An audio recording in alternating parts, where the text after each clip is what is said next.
अजितदादांच्या अपघातासंदर्भात तपासाला वेग का नाही? अपघाताचा तपास हा कुठवर पोहोचला?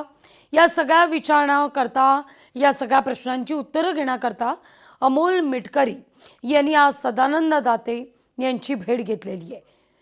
या सगळ्यावर लक्ष कायम असेल, पण आणखीन एक महत्त्वाची अपडेट समोर येते. राहुल गांधींच्या नावानं काँग्रेस नेत्यांची देशभरात फसवणूक झाली आहे. पक्षात पद किंवा तिकिटाचं आमिष दाखवून लाखोंचा गंडा आहे. आगामी निवडणुकांमध्ये तिकीट मिळवून देण्याचं आमिष दाखवलं गेलंय.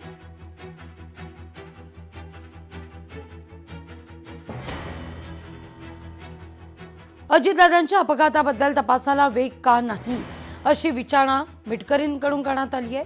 अपघाताचा तपास, या प्रकरणात खराचा अँगल चेक करा, अशी मागणी मिटकरी करतायत. एसआयटी प्रमुख तेजस्विनी सातपुते यांची सुद्धा भेट घेतली. त्या भेटीमागचं कारण असं होतं की लोकनेते आदरणीय अजितदादा पवार साहेब यांच्या विमानाच्या अपघाताला 4 महिने उलटून गेल्यानंतर सुद्धा अद्यापही तपास कार्याला गती का नाही?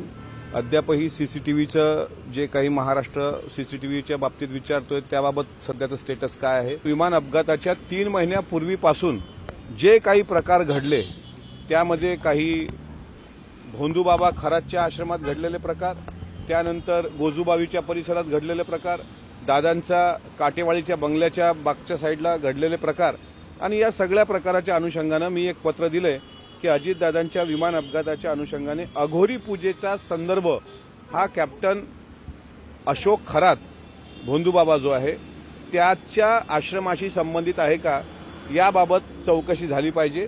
त्यांनी तात्काळ तसे निर्देश पण दिले, एसआयटी प्रमुखांना निर्देश दिले. लोकशाही मराठी ऐका, पहा, जागरूक रहा.